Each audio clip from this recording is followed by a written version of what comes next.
Hola, bienvenidos a su clase de macroeconomía. La sesión pasada estuvimos platicando acerca de la balanza de pagos y las cuentas que la conforman, que es la cuenta corriente o el comercio de bienes y servicios, la cuenta de capital, la cuenta financiera y la cuenta de errores y omisiones. Ya aprendimos dónde descargar todos estos datos de las balanzas de pagos de los diferentes países.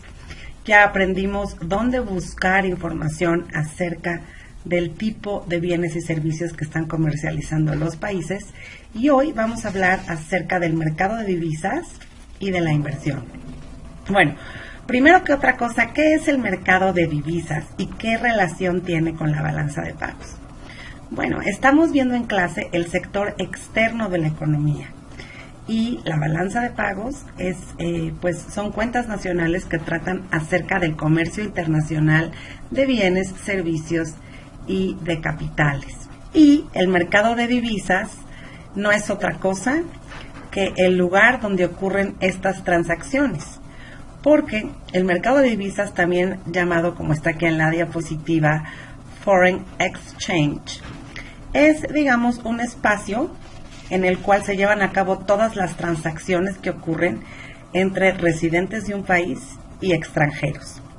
Son transacciones económicas para las que se requiere más de una moneda nacional. Entonces, pues es el mercado financiero más grande del mundo. Es un mercado descentralizado, es decir, no hay un banco central como aquí en México, que tenemos el Banco Central y todos los países tienen su banco central, sino que son operaciones que ocurren de forma descentralizada entre particulares y que son para hacer comercio de bienes, mercancías y de capitales.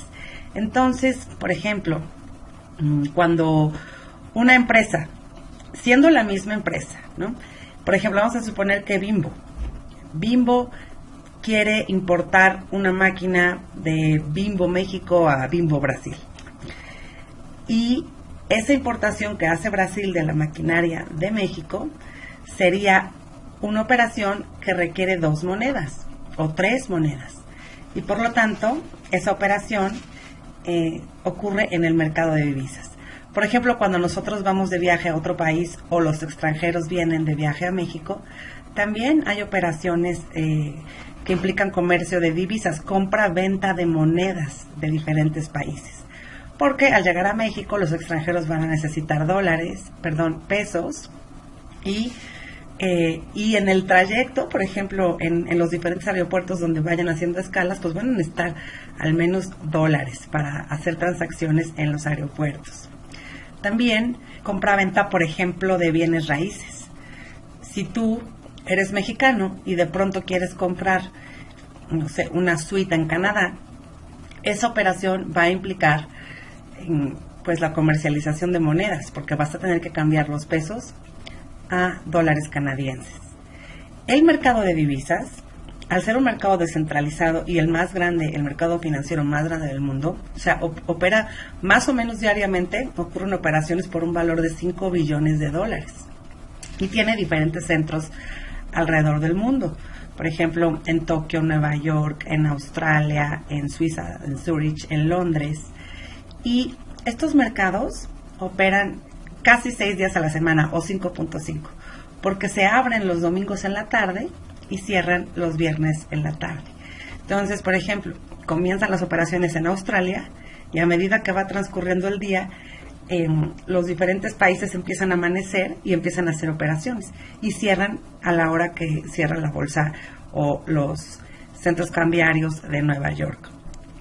Es un mercado que no está regularizado por ninguna autoridad superior a cada país, porque cada país es libre y soberano, pero sí existen algunos acuerdos de comercio acerca de la manera en que deben ocurrir estas transacciones financieras para que no haya estafas, para que no haya especulación.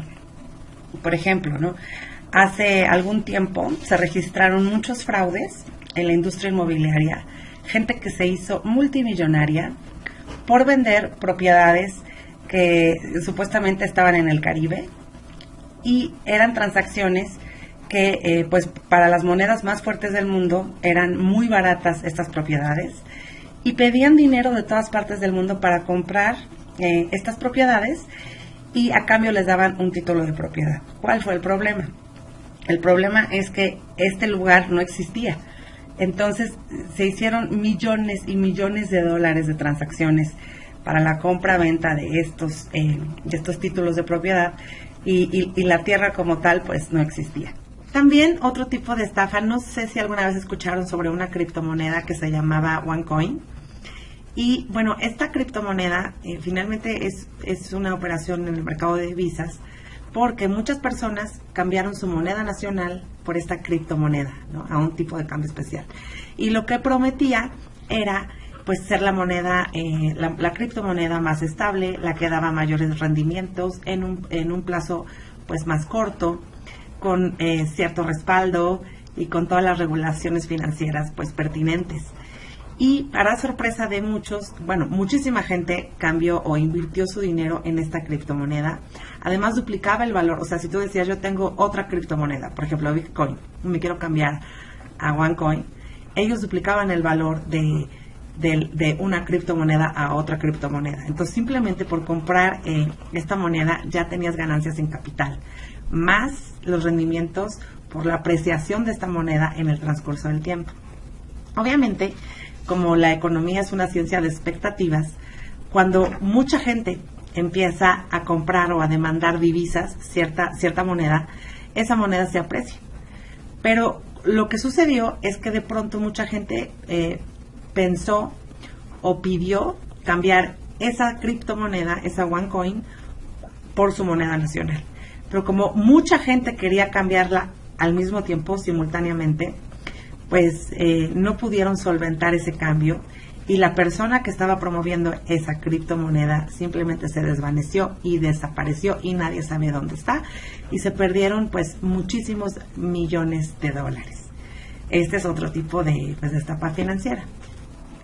Y la especulación se refiere sobre todo a, por ejemplo, personas que para tener ciertas ganancias en capital lo que hacen es, por ejemplo, un ataque especulativo contra el peso. ¿Qué sería eso? Que los capitales comiencen a irse de México y que toda la gente empiece a cambiar sus pesos por dólares. Lo que ocurriría sería que el peso perdería valor frente al dólar y que todas las personas que hubieran comprado dólares antes de la máxima devaluación, al momento de que cambien los dólares a pesos, pues sus dólares se convertirían en más pesos de lo que invirtieron en un inicio para la compra de esos dólares. Bueno, pues este tipo de operaciones son fraudulentas y es lo que podríamos llamar crimen financiero. Pero entonces, el mercado de divisas es simplemente un mercado donde se compran y se venden monedas de diferentes países. Hablemos ahora del tipo de cambio nominal versus el tipo de cambio real o paridad cambiaria. Bueno, el tipo de cambio nominal es el precio de una moneda en términos de otra moneda a precios corrientes. Por ejemplo, hoy es 10 de noviembre del 2022 y el día de hoy un dólar cuesta 19.42 pesos. Ese es el tipo de cambio nominal. ¿Cuál es el problema con este tipo de cambio? Pues vamos a imaginar que tú eres dueño de un acervo, de un cierto nivel de riqueza.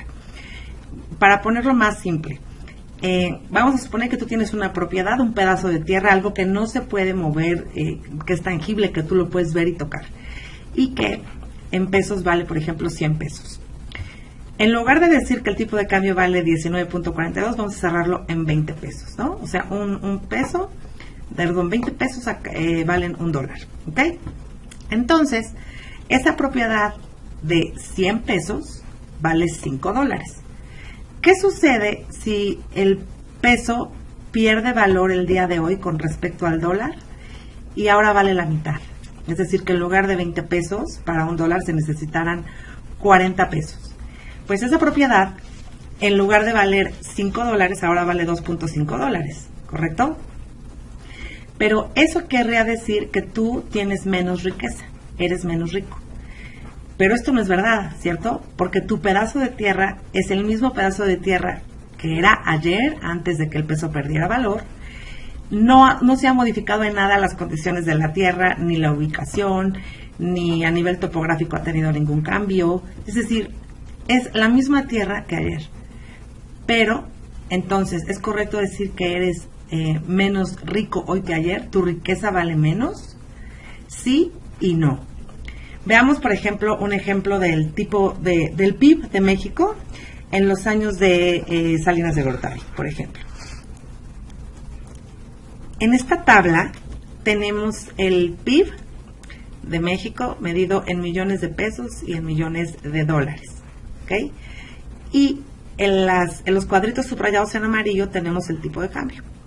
En 1994 se necesitaban 3.3 pesos para comprar un dólar, pero tuvimos una devaluación y que fue en 1995 y el valor del dólar se duplicó.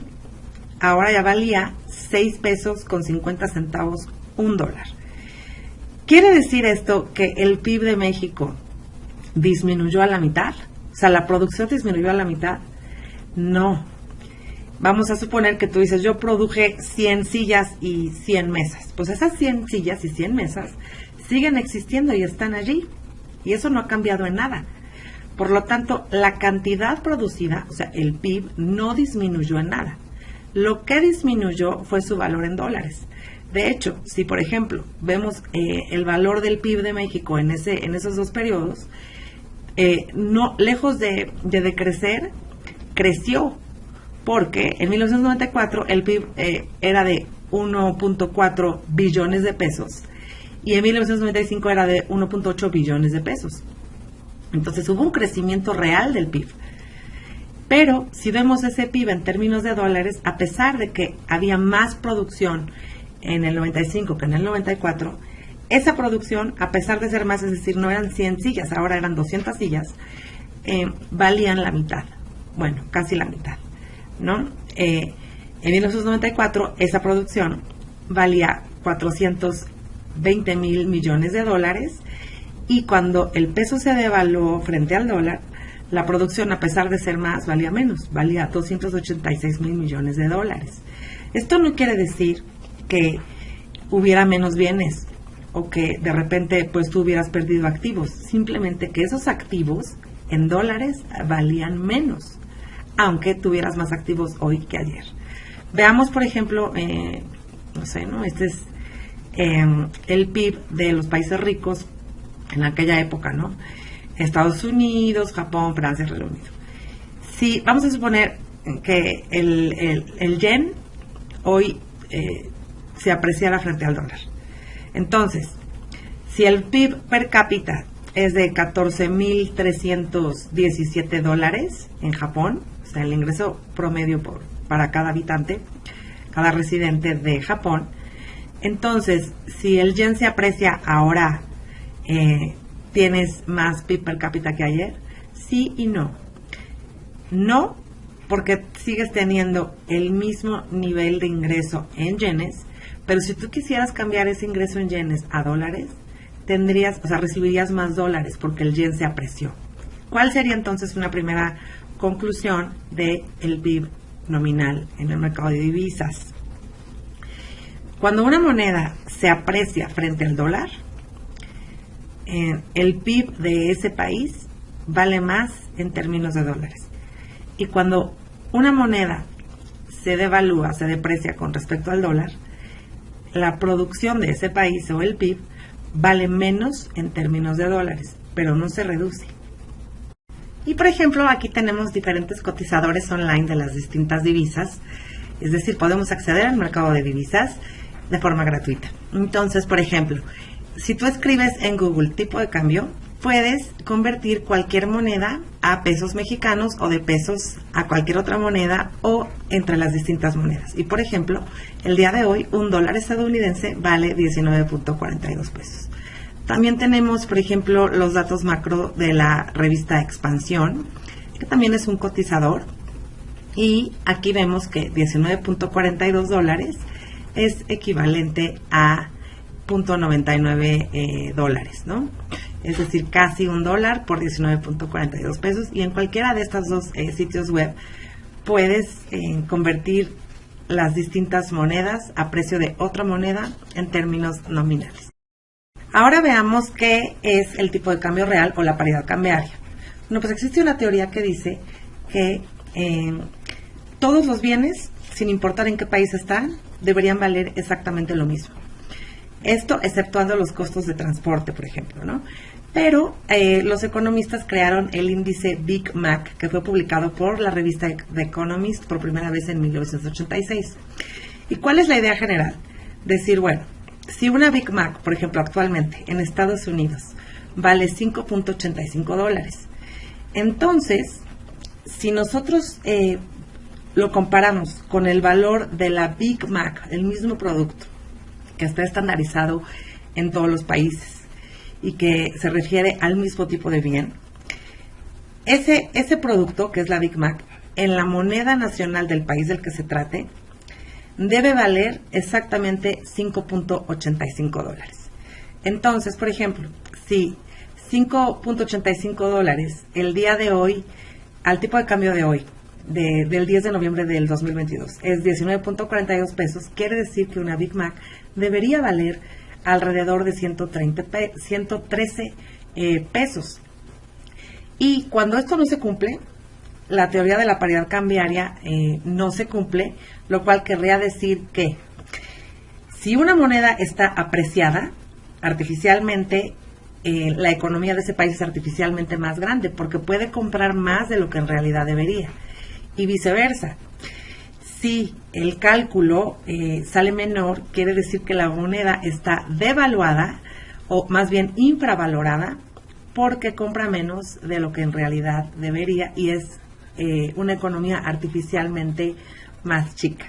Entonces, las primeras dos tareas que tienes sería, primero, investigar el tipo de cambio en los cotizadores online, el tipo de cambio nominal para el país que has elegido como tu caso de estudio, saber cuánto vale su moneda nacional en términos de dólares y en términos de pesos, y también el índice Big Mac de tu país. Es decir, ¿está infravalorada la moneda? ¿Está sobrevaluada? ¿O realmente el tipo de cambio refleja la paridad cambiaria? ¿Cuánto vale una Big Mac en el caso de estudio que has elegido para hoy? Bueno, y ahora vamos a hablar sobre los tipos de regímenes cambiarios que hay. Y es que hay tipo de cambio fijo, tipo de cambio flexible y algunos que son entre estos dos. El fijo, pues como su nombre lo dice, el tipo de cambio no se modifica, aunque las reservas en el Banco Central de un determinado país sí cambian. El tipo de cambio que está así a libre flotación, ese sí cambia obedeciendo a la oferta y la demanda. Es decir, cuando bajan las reservas del Banco Central, entonces el tipo de cambio se devalúa. Y cuando aumentan las reservas, el tipo de cambio se aprecia, ¿no? Y luego hay algunas variantes entre estas dos. Por ejemplo, la banda, ¿no? Que era como estábamos antes de Salinas de Gortari, en la que hay un piso y un techo, y el gobierno o el Banco Central compra y vende divisas para mantener el tipo de cambio dentro de esa banda. Y luego está la flotación sucia, que es como semiflotante el tipo de cambio, ¿no? La banca central, vamos, no está fijo, el tipo de cambio tampoco está dentro de una banda, pero el gobierno sí interviene pues para evitar, por ejemplo, ataques especulativos. Y ahora vamos a ver, pues a nivel teórico, en gráficos, cómo se determinan o cómo podríamos representar estos regímenes cambiarios. Veamos, por ejemplo, este gráfico, ¿no? En el eje vertical tenemos el tipo de cambio o el precio, digamos, de $1 para los pesos mexicanos. Y en el eje horizontal tenemos la cantidad de dólares que se demandan. Entonces hay demanda de dólares y oferta de dólares. Y el lugar en el que se intersectan estas dos, oferta y demanda, pues sería un tipo de cambio a una cantidad de dólares. Pero ¿qué pasa, por ejemplo, si la demanda de dólares aumenta? Vamos a suponer que de repente hay mucha gente que quiere importar bienes o que quiere comprar cosas en el exterior o invertir en otro lado o los capitales salen. Bueno, pues entonces la demanda de dólares aumenta y esto hace que la curva de demanda se desplace hacia la derecha y que el tipo de cambio sea más alto. Entonces ahora pagaríamos más por $1 porque la oferta no se ha movido pero la demanda aumentó. Veamos ahora el caso contrario. Vamos a suponer que la oferta aumenta. La oferta de dólares aumenta porque hay más gente exportando bienes mexicanos, por ejemplo. Y al haber más dólares en la economía, entonces el precio cae, el precio del dólar cae y el peso se aprecia. Entonces el tipo de cambio ahora se mueve de E1 a E2 y ahora hay que pagar menos pesos por $1. Entonces, así como se los puse en este gráfico, por ejemplo, cuando hay exportaciones, viendo la figura del lado izquierdo, cuando hay exportaciones de bienes y servicios o entran capitales extranjeros, hay inversión extranjera, ya sea de cartera o de inversión extranjera directa, hay más dólares en el país porque hubo más exportaciones o porque entró más dinero de inversionistas extranjeros, y al haber más dólares en la economía, el tipo de cambio, digamos, el peso se aprecia y entonces el precio del dólar baja. Y a la inversa, como podemos ver también en el rectángulo del lado izquierdo, si hay más importaciones o si los capitales se van, la inversión se va de cartera o no hay inversionistas que quieran invertir aquí en inversión extranjera directa, entonces hay menos dólares disponibles y el tipo de cambio se deprecia. Digo, el peso se deprecia y el tipo de cambio sube. Y en el rectángulo del lado derecho vemos la misma situación, solamente que ahora, en lugar de que hayan entrado tantos capitales, hubo más exportaciones.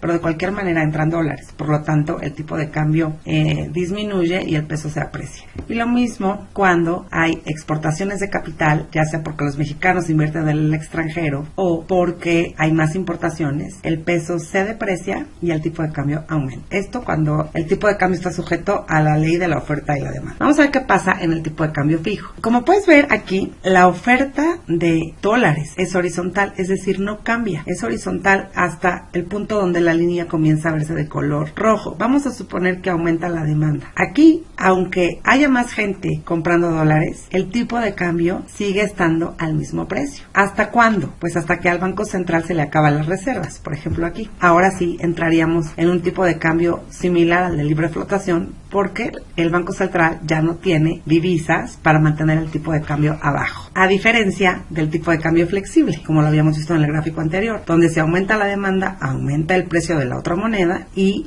pues no hay nada que hacer porque el Banco Central pues no interviene. Bueno, pues ahora es tu turno de averiguar si en el país que tú elegiste estudiar hay tipo de cambio fijo, libre flotación o una mezcla entre estos dos. Ahora vamos a la parte del financiamiento. Bueno, pues el gobierno tiene varias formas de financiarse.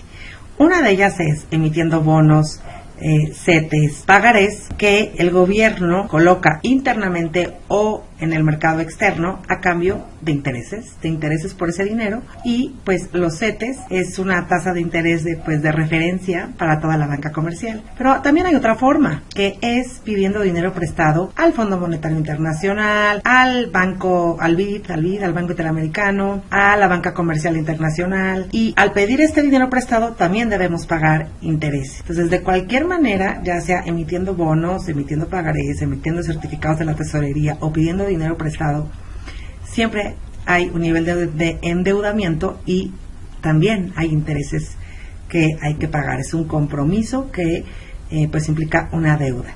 Y si recuerdas, en la primera clase vimos esta identidad. Hablábamos de que debe haber un equilibrio entre el ahorro y la inversión, el déficit público y por otro lado la balanza comercial, y que cuando uno de estos se desequilibra, necesariamente, como es una igualdad, el otro lado de la moneda se ve afectado. Entonces, por ejemplo, ¿qué es lo que nos pasó aquí en México? En 1982 el país se declaró en quiebra porque en aquel entonces había muchas exportaciones de petróleo y se esperaba que el precio del petróleo siguiera aumentando. Entonces el gobierno aumentó su gasto al doble del PIB, o sea, al doble de la participación del PIB que representaba en aquel momento el gasto. ¿Y qué pasó? Que el petróleo cayó, el precio del petróleo cayó, y al caer el precio del petróleo, las reservas de dólares disminuyeron y entonces hubo que subir la tasa de interés. Cuando la tasa de interés subió, México no pudo pagar los intereses de la deuda y entonces se declaró en quiebra el país. Para poder pagar esta deuda, que antes era de 1.3 mil millones de dólares, y cuando cayó el precio del petróleo se convirtió en 9.6 mil millones de dólares, el gobierno imprimió billetes y entonces aumentó la cantidad de dinero que había en la economía, y con ese aumento de la cantidad de circulante, la inflación que ese año había comenzado en un 20%, terminó el año en casi 100%, y eso ocasionó una crisis muy severa. Y bueno, el nivel de endeudamiento o el desequilibrio en esa ecuación macroeconómica que veíamos, donde por una parte está el ahorro y la inversión, después el déficit público y luego la balanza comercial. Este desequilibrio, como ocurrió en 1982, no solamente tiene consecuencias a nivel interno, también las calificadoras, cuando el gasto público, o sea, cuando el déficit del gobierno empieza a ser muy alto, las calificadoras de riesgo como JP Morgan, Standard & Poor's o Moody's aumentan el riesgo país y los capitales se van, y esto pues empeora mucho más la situación, porque ya vimos que cuando los capitales se van, el peso se deprecia y el tipo de cambio se vuelve aún más alto. De allí que sea tan importante pues cuidar,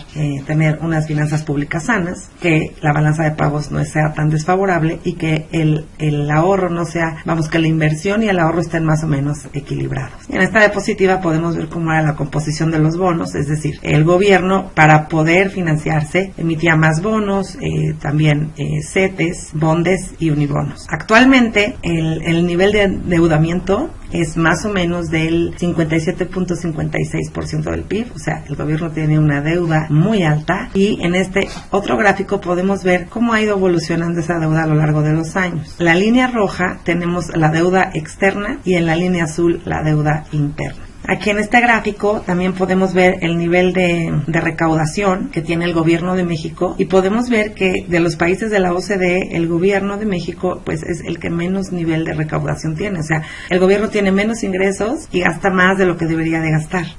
Y bueno, hay también otra forma de equilibrar de nuevo las cuentas, y tiene que ver con la atracción de inversión extranjera directa, ¿no? De preferencia, y no tanto de capitales gavilanes de esos que entran y se van. Cuando entran inversionistas que vienen a construir plantas que generan empleo, esa inversión se registra en la balanza de pagos como una entrada de capital extranjero, o sea, entran dólares a México y tienen un efecto pues muy benéfico. Y la otra forma es con capitales extranjeros que vienen a México o que se mueven de país en país buscando ya sea mayor rendimiento o más estabilidad y seguridad, según el nivel de aversión al riesgo que tenga pues el inversionista. Ahora tu tarea es investigar dentro de tu país cuál es el nivel de deuda que tiene el país que elegiste como porcentaje del PIB, cómo ha evolucionado la deuda interna y externa a lo largo de los años, y si el país ha tenido alguna crisis de deuda, tipo de cambio, inflación, tasa de interés, porque como has visto en esta presentación, la tasa de interés, la inflación y el tipo de cambio son variables que se mueven pues sincrónicamente, ¿no? Si la inflación aumenta, la tasa de interés aumenta, el tipo de cambio aumenta. Y todo puede comenzar por cualquiera de los dos lados, ya sea porque el gobierno gasta más de lo que recauda, o porque la balanza comercial está desequilibrada y entonces compramos más de lo que vendemos y hay un desequilibrio allí, obviamente, o porque el ahorro y la inversión no se corresponden y eso se ve reflejado en el gasto público y en las importaciones y exportación. ¿Por qué? Porque si no hay inversión, el gobierno no tiene de dónde recaudar, entonces comenzamos a importar, y cuando las importaciones superan a las exportaciones, ya sea de bienes, servicios o capital, pues eso tiene efectos en el déficit presupuestario, es decir, en el gasto del gobierno, y también en el ahorro y en la inversión. Así que te queda de tarea investigar cómo se financia el gobierno que tú has elegido estudiar, cuál es el nivel de salud de finanzas públicas que tiene el gobierno que te ha tocado investigar y cómo ha evolucionado esa forma de financiarse en el transcurso del tiempo. También te dejo de tarea darle una leída al World Investment Report, es decir, el reporte de inversión mundial, para que veas cómo está la inversión en México y cómo se espera que sea en los próximos años.